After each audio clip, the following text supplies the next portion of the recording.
ازيكم عاملين ايه؟ الارض على مدار تاريخها تعرضت لخمس انقراضات كارثية تسمى بالانقراضات الخمس الكبرى.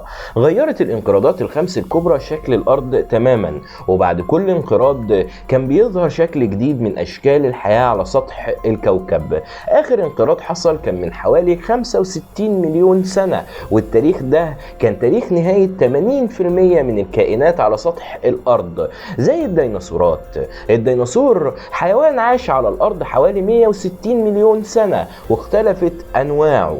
كانت الحياة عبارة عن فريسة بتطور وسائل الحماية زي القرون والعظميات الخارجية، ومفترس بيطور وسائل الافتراس. عاشت الديناصورات على الأرض قبل 65 مليون سنة لغاية ما كويكب ضخم اصطدم بالأرض عند جزيرة يوكاتان في المكسيك، عمل فوهة قطرها تقريبا 190 كيلومتر.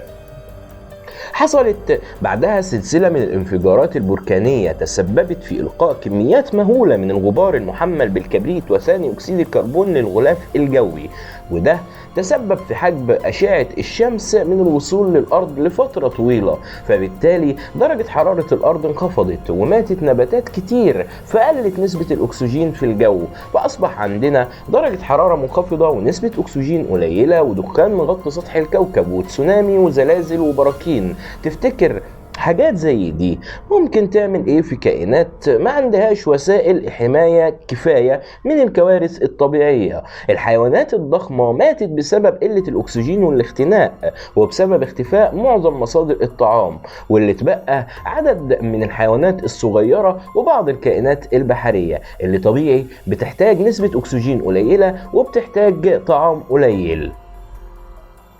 في نظريات كتير بتتكلم عن انقراض الديناصور زي نظرية الزلازل والبراكين ونظرية الجراثيم ونظرية النباتات المميتة، لكن أقربها هو نظرية اصطدام الكويكب بالأرض، وده بسبب وجود طبقة صخرية في الأرض تاريخ تكونها كان نفس تاريخ انقراض الديناصور من 65 مليون سنة، مكونة من معدن الإيريديوم، والمعدن ده نادر وجوده في الأرض لكنه موجود بنسبة عالية في الكويكبات والمذنبات والشهب اللي بتجيلنا من الفضاء الخارجي.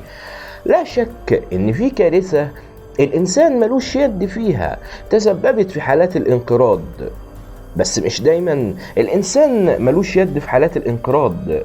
بعض الابحاث والتقارير بتأكد اننا في فترة انقراض سادس، وفي حيوانات وطيور ونباتات كتير جدا انقرضت بمعدلات اعلى من معدلات الانقراضات السابقة، وده بسبب التلوث البيئي اللي تسبب فيه الإنسان منذ استخدامه مواد سببت زيادة الانبعاثات الكربونية والغازات السامة في الجو عشان يقدر يحرك الآلة اللي فعليا حولته من إنسان بسيط ونشيط معتمد على قوته البدنية والعقلية لإنسان معتمد على آلة زودت معدلات الإنتاج وحسنت الحالة المادية للإنسان، لكن في المقابل كانت آلة هدم للبيئة.